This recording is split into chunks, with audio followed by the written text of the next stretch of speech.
My name's Pricila Delatorre. And my name is Jordan Hemp. And you're listening to Off the Market Confessions, where we talk about real stories, real estate, and real life.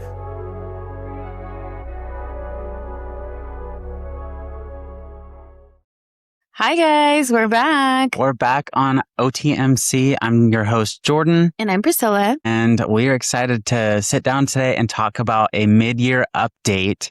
We're about halfway through 2026 and the market is changing. There's a lot of factors that are making it tougher, but there's a lot of opportunities. So I thought this was a perfect time to sit down and go over some numbers and talk about buyer sentiment and how we're feeling in the process and kind of break that down, because too many people might be afraid to take that step to take advantage of those opportunities right now, just because there's uncertainty. Yeah, for sure. So yeah, do you want to kick it off with some numbers, or what do you want to kick it off with? Yeah, let's go over real quick what is currently active on the market. So right now there are 682 active homes for sale on the market in our entire MLS. So that's anywhere basically in Yakima County. You're looking at from like about Grandview or Prosser up to East Sela. So, and there might be a few homes that are outside of Yakima County that are in our MLS contributing to that, but not many. 682 that's active crazy. homes. That's a lot of homes. Yeah. It is a lot. And that's from $0 to, I don't know, the highest listing is probably 2 million or something. There's probably one outlier out there. But if you were to look back at our COVID years, do you remember, did you ever pay attention to numbers back then? So I do remember I started right during COVID, so I started in 2020. I don't think I paid attention to that yet. But in like 2021, that was our peak year. And I remember that summer there being like as low as 80 something active listings. No way. I remember we would hover on average throughout the year, somewhere around like 130 to 140, maybe up to 150, like on average.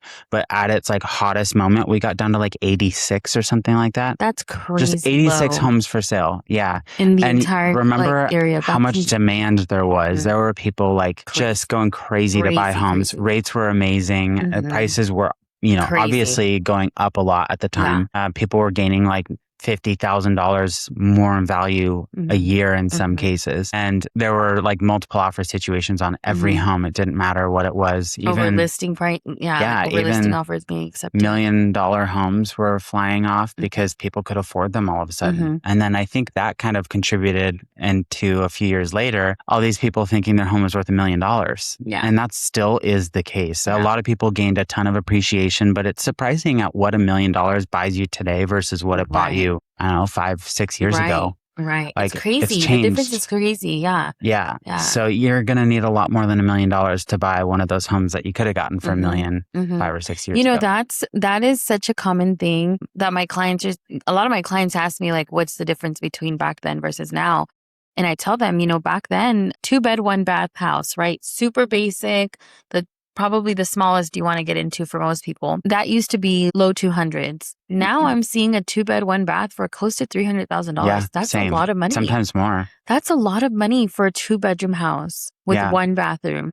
Probably no garage. Like that, it's insane. I know. And that's so entry level. That's really tough that like $300,000 is the affordability factor. If we were to talk about that for a sec, is like people's income have not gone up at the rate of the cost of living. Right. So the cost of living has gone up so much faster than what people are getting paid. Right. So if you think about the cost of a home for a 2-bed, 1-bath that maybe like a single mom would want to buy, or maybe just a family of 3, a couple and a child, that would be a proper size home for starting. And that's like unattainable for a lot of people. Yeah. And it's especially if it's a single person, that's really hard. On one income. Yeah. I know. Especially once you see the mortgage after taxes, after insurance, it adds up. Yeah. Yeah.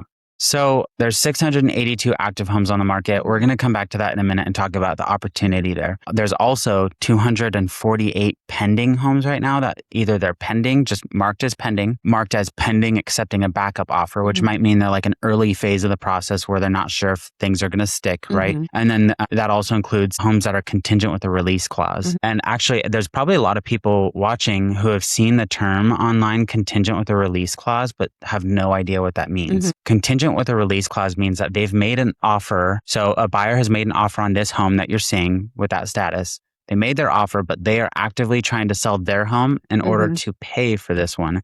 They can't buy this one without selling their home first. So there's, all bundled in 248 homes that are pending, accepting backup, or contingent with a release clause. What I like to see about these numbers is that means that the market is moving. Oh, yeah. That's like roughly a third of what is active on the market. So that means that, there's people shopping. Right. And we both know that there's a lot of reasons why people will move regardless of the economy or the circumstances of the market. It's death, divorce. I forget. There's an acronym Death, for divorce, downsizing. I don't know if downsizing is one of them. The job is one of them.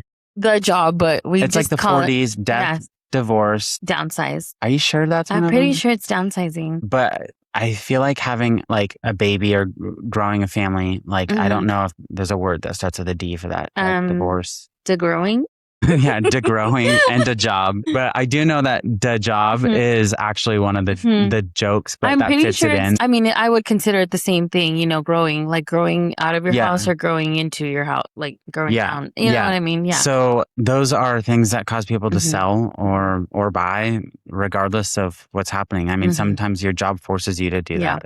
Obviously death means that there's a vacant home. Right. Or divorce, somebody's going to have to leave, and which means there might be a buyer or two buyers and selling one, a bunch of circumstances. So the market will always have movement. It doesn't ever stop. But I think right now, what we're looking at with this many homes on the market is some opportunity for buyers. So how do you feel like are you seeing changes in the market right now? Are you finding more availability for your buyers, or do you feel like things are tougher for buyers right now? Personally, it's kind of tough. Because I do have a lot of the people in the same price point. So like between the 400s to like 300 and 400 is probably my most popular price.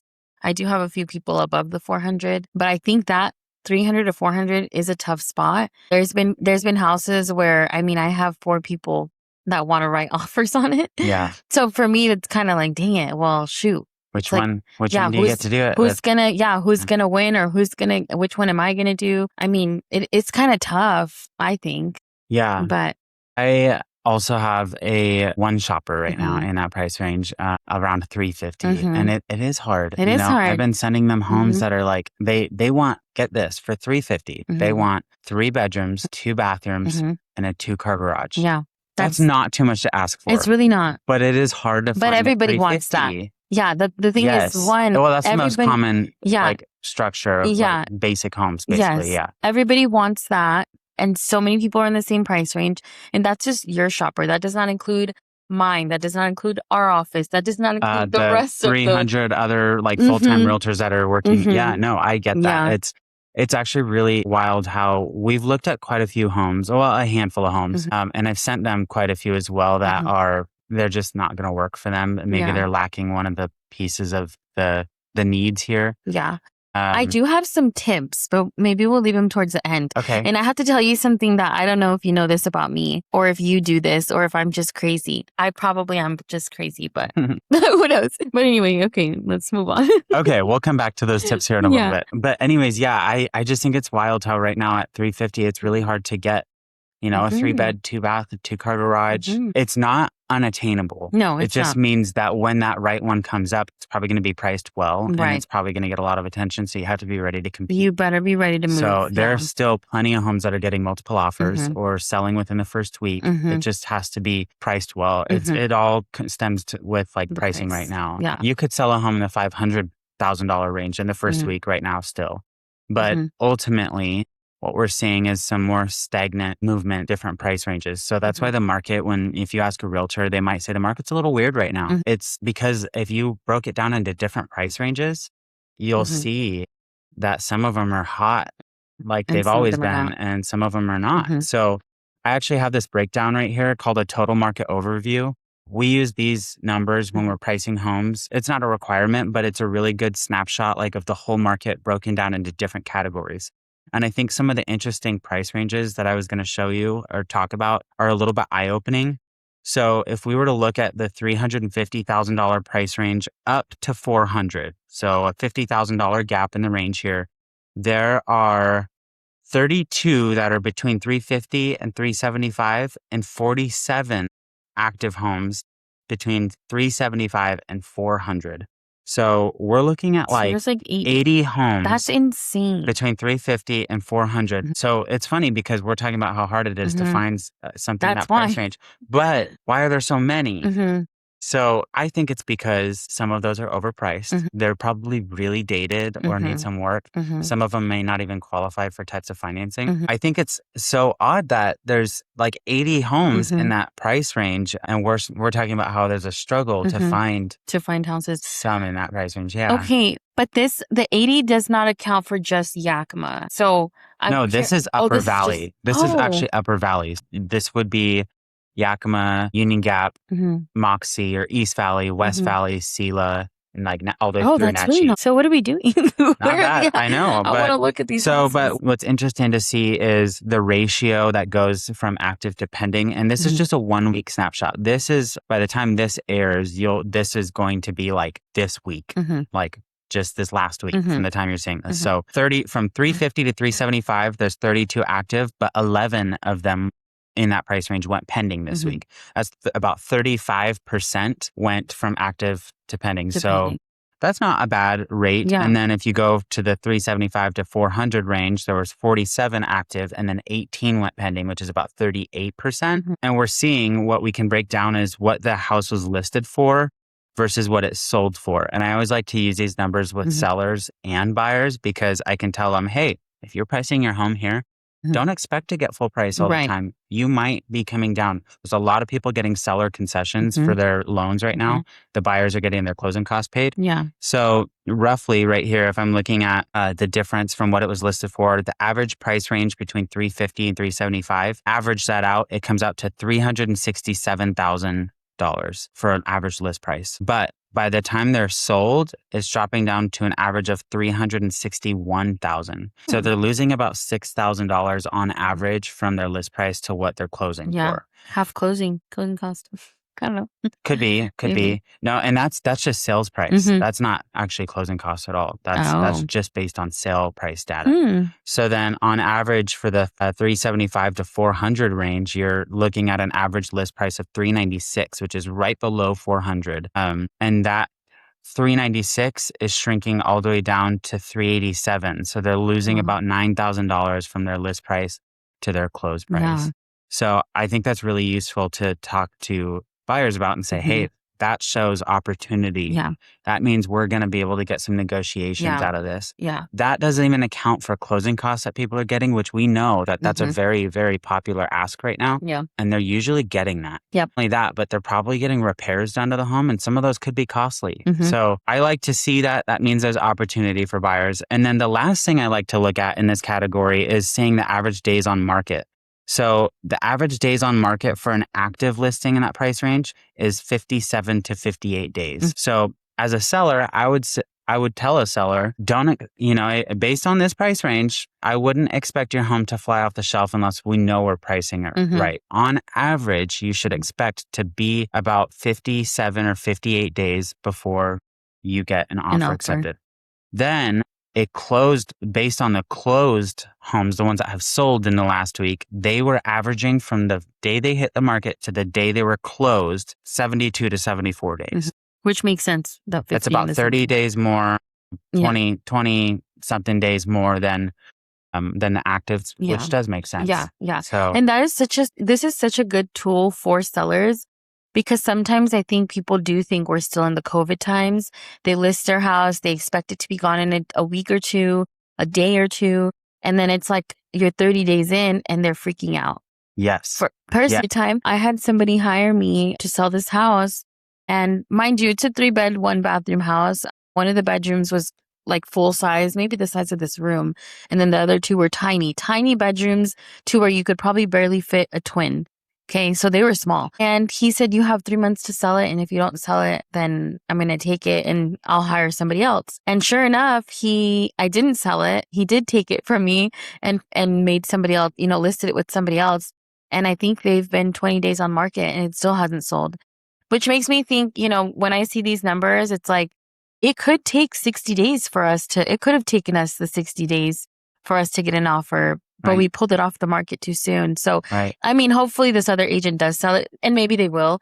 But now that it's been listed by somebody else, sometimes I think people think, well, what's wrong with it? You know, Right. why is it coming Right. back on? Or I don't know, makes me look pretty bad, but No, it wasn't me. He just fired me, guys. I mean, I think we tend to forget Mhm. sometimes the real meaning behind taking a Mhm. listing, like in our listing agreements. Mhm. When we sign a listing agreement with the seller, we're Mhm. basically saying, like, you're going to give me 6 months to Yeah. do everything I can to sell this home. I'm going to Mhm. use all of the professional Mhm. tools, everything I can to sell this home. If I can't sell this home, this agreement will expire, Mhm. and you can do what you want. Yeah. You can restart it with me. Right. We can try again. But that's why it's important as a listing agent to Mhm. say, if I'm going to do this for you, you're going to follow my Yeah. professional advice here. Because Yeah. if I don't want to take a listing Yeah. that I know I isn't going really to should have sell. told him that.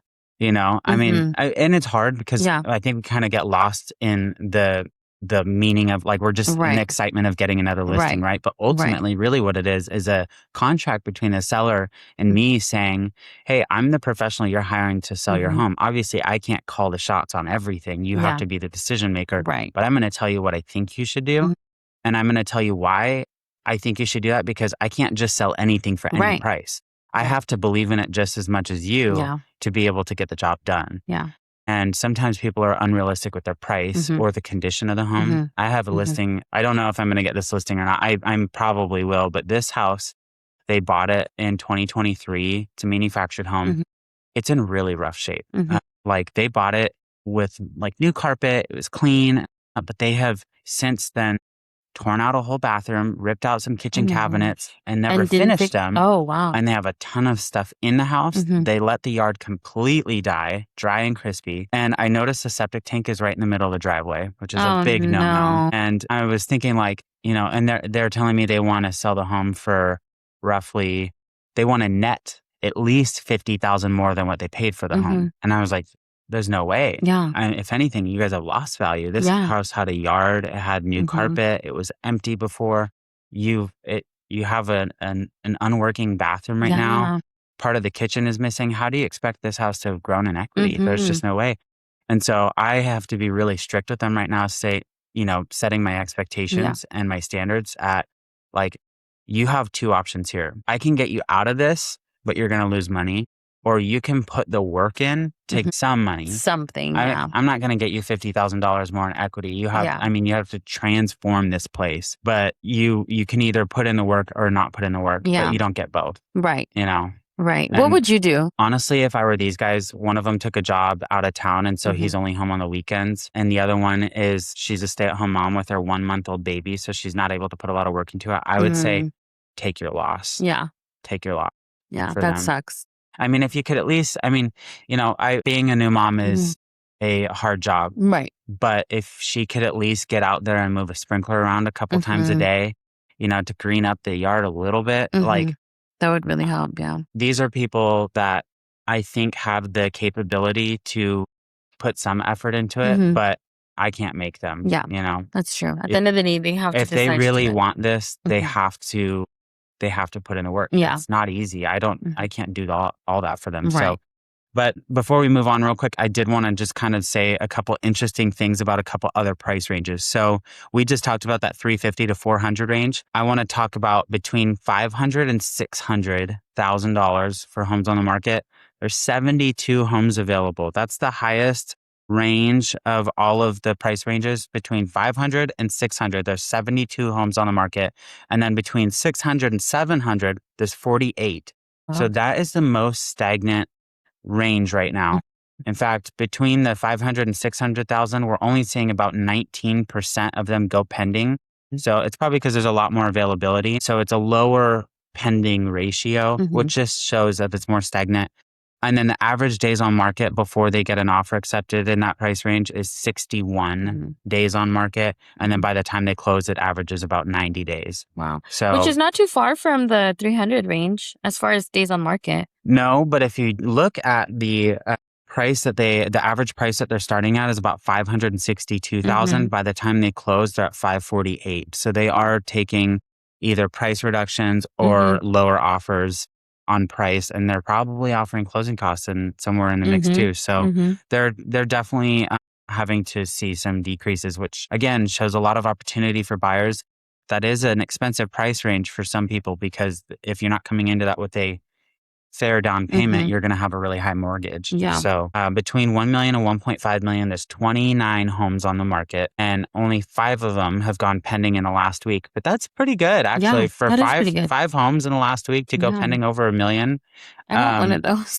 Those ones are on average sitting on the market for 80 days and closing at 106 days total Wow. on market. So, and they're seeing about a $80,000 decrease from their Wow. list price to where they settle at closing. Between price drops or negotiations, they're coming down about $80,000. So That's a pretty big margin. Yeah. it's just interesting to see. Yeah, I mean, that's cool. these are a weekly market thing. So if you ever have questions about like the real behavior of real-time market data, ask us, because we have these on a weekly basis. We can break it down by price range. I didn't even go over all of the little things in here. I just go over kind of the big hitters. But I mean, this is really kind of like our thumb on the market. And so if you're curious about timing, like ask us, because it's actually kind of wild how this could totally change to next week. Right. And it'll It's just change weird. like as we get further into the year. Yeah. Once those like winter months start hitting, Yes. that's when I'm curious. Maybe we can revisit what the stats For are. sure. And we might see higher days on market. We might see a lower inventory or higher. I mean, if things aren't selling, it could be higher. A lot of these could drag into the winter time. So, and that's like an interesting thing too right now, is if you list a home right now and you do a 6-month listing period, and let's say your home sits because it's not priced right, or maybe the condition is off, we're looking at ending up in January by the time the listing expires. And so that's one of the things I was going to talk about, is especially for sellers right now, really understand where we're at in the year.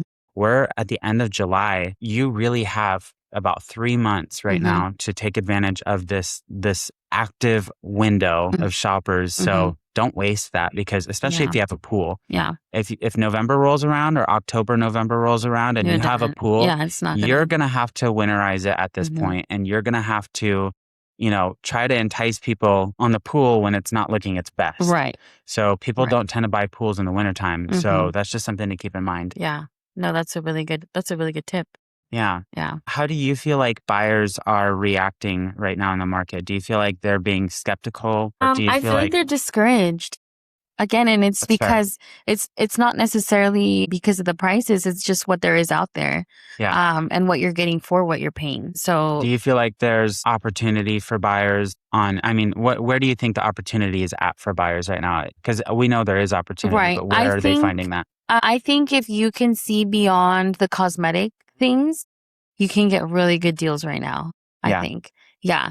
Can I tell my story about my recent one that I was telling you about? So there was a house listed. It had been on the market 18 days, listed at $415. We offered $375. So that's like what, 25,000? 35 to 40? Yeah. And we requested closing cost. Okay. So we offered under asking, and we requested closing. They countered back at $385, and they're giving us closing. So from $415, we got them down to $385. $415 or $418? $415 minus, $30,000. So $30,000 plus they gave us closing costs. Yeah. So 3%. 3%. Yep. So let's see. Total, we're saving $41,550. Yeah, only 18 days on market. That's good. That's insane, right? That's really awesome. And it's a 3-bed, 2-bath. It has a basement. I want to say it's probably like I think it's like 2,200 square feet. It's a big house. Yeah. It's a big house in a great area up in West Valley. Really, it is a little dated, but if you can see past that, I mean, you're saving $41,000 up front. Yeah. That's really great. Yeah. And I'm sure it's gonna evaluate, like, the value is gonna be higher than the 385. But yeah, that's one of my wins. So I think, the opportunity is there if you can see past that. And if you can, obviously, as soon as the house hits the market, one day on the market, you probably shouldn't ask $30,000 under asking. No. If there's multiple offers, we're not even within the first week on the market. Yeah. I think it might be acceptable to ask for closing costs, but you're gonna have to give them the list price. Yeah.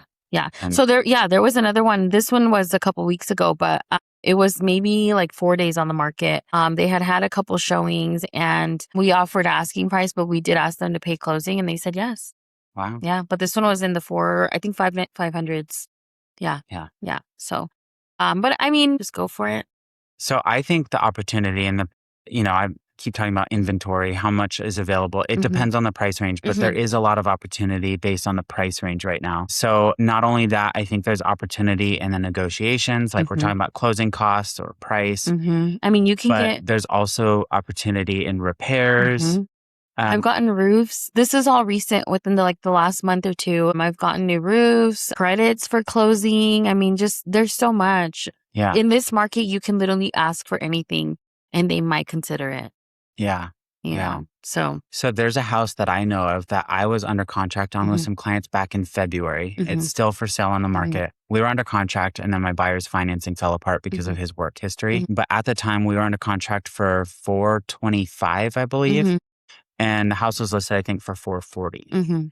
About, yeah. And so we got it under contract for like $15,000 below. And then, but it needed to be painted really bad. It had new windows, which is nice, mostly new windows, but it needed to be painted. It was needing a new roof. Like it might have had a few years left.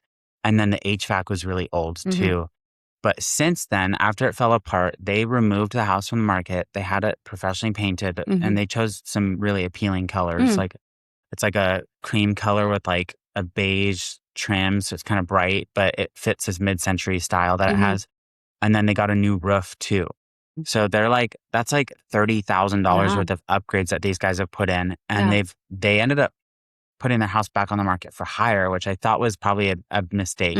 Those were just maintenance items that had to happen, but they were obviously trying to recoup and that didn't work. Yeah. So they've since dropped it back down to $429. And so I feel like that home has had a lot of upgrades and the price is like right where we were under contract. If I had a buyer for that right now, I would tell him this is a good deal now. This is a good deal, yeah. And the only thing that still needs to be done is the HVAC. It still works, but it will need to be upgraded. And so I just think that that's a really good opportunity right now. Yeah. If I was a buyer in the market right now, I would be looking for the homes that have a newer roof, have a newer HVAC, or have windows that have been upgraded and maybe exterior paint too. Those are the 4 most expensive things to upgrade. I mean, aside from like some electrical or plumbing, like that might be a big expense too. Yeah. But like when we're looking at things that are like routine upgrades every so many years, you're looking at the HVAC, roof, paint, and maybe windows, you know, depending on what age of the house. Water heaters too, but those can be done for like $1,500. Yeah. But still, I mean, if you're a first-time home buyer, you're coming into this and you don't have a lot of cash on hand afterwards, you don't want to be You don't want to be expecting after replaces right off the bat. Right. And you don't want to have to repair a roof like 2 months into being into a house. Yeah. That would suck, which has happened to some of my clients in the past. Right. But luckily we got them some money. So real quick, I would like to talk about opportunity for sellers in the market. It might sound a little bit defeating for sellers right now, but there's still opportunity based on the price range. And there's opportunity based on who the buyers that are shopping are. I think this is something that people tend to forget. Millennials are still the generation that is coming into homeownership. If they have a good paying job and good credit and the financial ability to buy a home, what they're wanting is an updated or really nice, appealing home. Yeah. If you can put in the work to get your home to look really sharp and appealing, people want clean, people do want upgraded. But if you're able to put those upgrades into your kitchen or your bathrooms, or maybe into those things we just talked about, like roof, HVAC, windows, paint, those are the things that are going to sell your home the fastest. Yep. And homes do sell faster. I think the nicer they look or the more updated they look, even if it's like very simple, very clean, even if a house smells good and it's somewhat updated, you know, even if it's a little dated, but it has some little things here and there that are more modern. Right. Versus a house that's super dated and it smells like smoke or like pee or something. Yeah. The other one's going to sell way quicker just because it looks better and it smells better. Right. I mean, the smell alone is a big one too. Huge turnoff. Yeah. No, I think right now, I mean, curb appeal goes a long way. And we should have an episode on just curb appeal because like there's so many small, cheap things you could do. Go get one of those doormats from Walmart that's like the little bristly type that's kind of like a brown color. For like $10 and just a new one, right? Get a fresh new one that just says like welcome home, put it at the front door, get a couple pre-potted plants, right? That you don't have to do the gardening work. Just put those next to the door. Make sure that you have all your light bulbs working and get some solar lights so it has a little bit of glow to the front, and then sweep it, pressure wash it. Pressure wash it. Good, Just make sure that it's clean. So, and there was an article that I read a couple years ago, and this is probably still true to this day, but there's a few things that are the highest return on investment for building curb appeal. It's replacing your front door. That's the number one thing that you can do to get your return on your investment. A front door, a good front door is going to cost you $1,000. Yeah. Maybe $2,000, depending on how high-end you want to go or the size. But they say that just based on stats in return gets you more than double your investment. So if it's $1,000, they say that it's actually getting you at least $3,000 in return. Wow. $2,000 to $3,000. The next one was garage doors. Garage doors are expensive. They are. Yeah. I mean, like I have 2 single bay garage doors on my house. If I want to replace those, I'm looking at, I don't know, probably $5,000. Wow. Because I'm not going to go high end, right? But I need the labor because those are really difficult to install and dangerous. So you need to hire that. But I'm looking at about $5,000, maybe $6,000 if I have an expensive labor. But the next one was mailboxes. Mailboxes are like $100 if you want a good one. Maybe, I mean, if you really want a really nice one, you're going to pay a lot more. But like if you get just a really nice wooden post with a mailbox and some fresh numbers, even fresh address numbers on the house, maybe some modern ones, those are $5 a piece. Yeah, it looks so There's good. so many little things you can do to just the really mailbox dress one's it up. huge. I need a new mailbox. Man, my mailbox was falling over a couple years ago, and my dad gave me his old mailbox, which was still really nice. I just had to change the numbers on it because they upgraded to like a locking one. So I just have this nice black mailbox, but I built this cool little post for it that was out of wood. I think I was in like, I don't know, $25 for a wooden post, and I just cut it up. And it's sturdy. It's sturdy now. It doesn't like tip over in the wind, and the mailman probably really appreciates that. But, it's an easy upgrade that you don't necessarily always think about, but it does add a lot more appeal and character. And flower pots. I'm telling you that you can spend a lot of money on plants, but just get a few, you know, for near the front door and a welcome mat. Yeah. I love a flower pot that's hanging and you walk in and the door's there and like, it's just so pretty. But I just wouldn't water them, so I don't get them. I struggle with that too. But you got to remember, because hopefully the goal is if you do it right, you are maximizing the potential to get it done fast. If you're not maximizing your potential for quick, then you're going to have some maintenance to do. And upkeeping a home to be magazine worthy while it's on the market is very difficult, especially if you have to live there. Yeah, it's a lot of work. Other opportunity for sellers in the market right now is, I feel like, you know, pricing and like dressing your home up to sell is a good one. But I think that there's opportunity around like exposure too. You know, make sure that your exposure is being maximized, and then make sure that like open houses, I don't think that they're necessary like every week, but like here and there, I think open houses do work. You just have to be very intentional with it. I don't like doing open houses just for the sake of doing an open house. I want to make sure that it has a proper marketing in place, and I want to make sure that it's at a decent time. And I may not always host them. I might have another realtor from our office host. Creating availability for the home to be shown and to have open houses, that's the opportunity right now, is be available. To let it be shown. Yeah. No, I think that's a really good one, because nothing is worse than your client being super excited to see something and then the seller isn't showing until next week. Well, then why did you list it this week? You should have listed it next week. Because by then my buyers might have already found something else. Well, and I have a listing right now that will be closing next week, but it's an Airbnb. And so most of the weekends are booked. And so it was like really hard to show it. We never did any open houses. I think we did one on a Sunday. But it was really difficult to get that home shown. And so it was on the market for probably longer than it needed to be because it was difficult to let it be shown. Yeah, that's hard. So, but thankfully we're closing on that.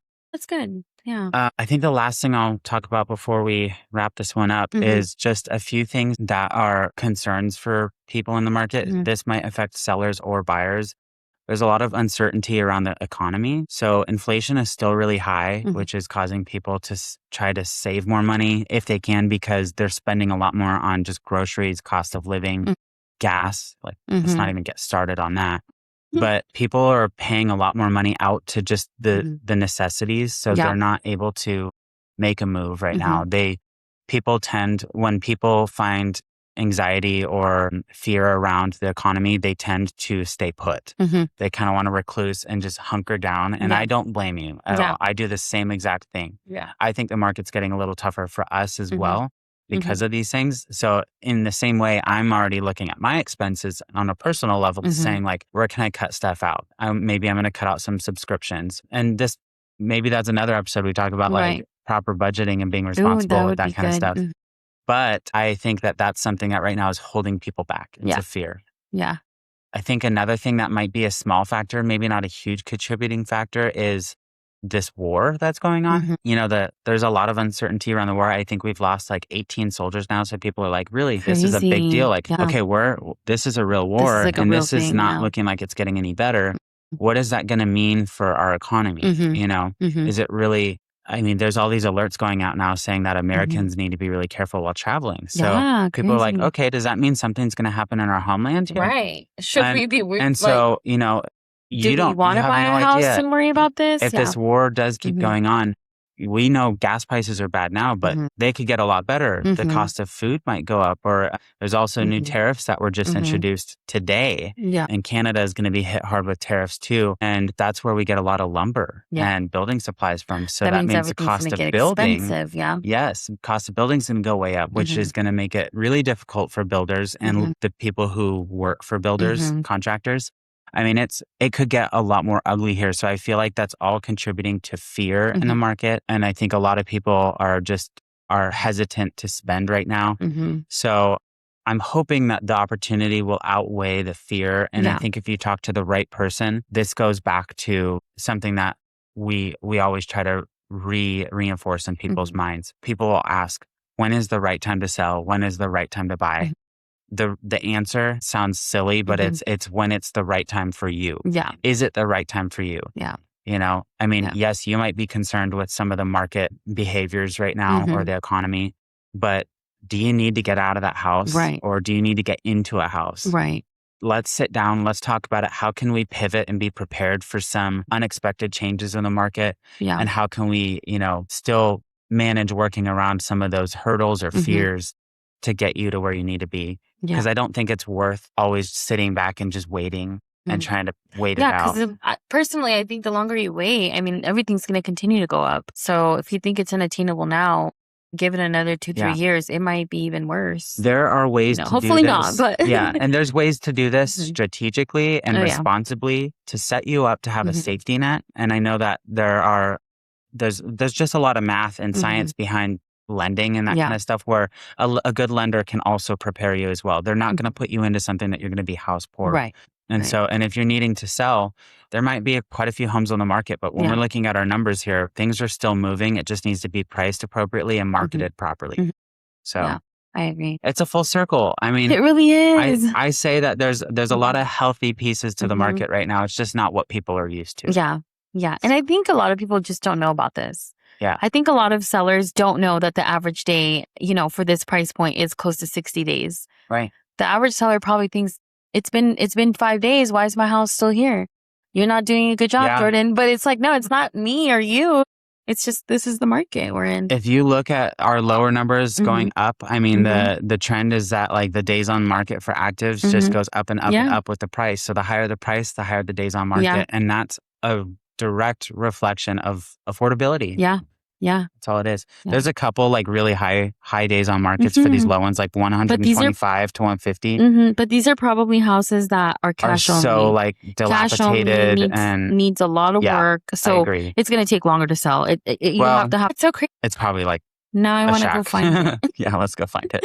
Let's buy it, Jordan. Hey, for 160 days on market though, if they have a 6-month term, that means that listing's expiring in 20 days. They'll probably renew it. But that might mean that they're willing to take a lower offer because obviously what they're doing, to sell. It looks like that house is priced about 129.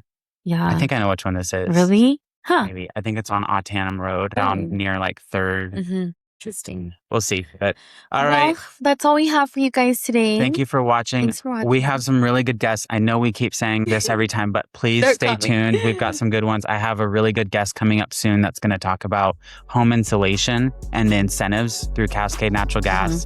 and Pacific Power. That'll be a good one. Right now, I have a client getting free installation in their home, completely free. So I'm so excited to share that as a resource to people because you might not know that your house qualifies. So we're going to go over that soon. That'll be good. Yeah. Yeah. All right. Well, thanks, guys. Stay Have a good tuned. day. All right. Bye.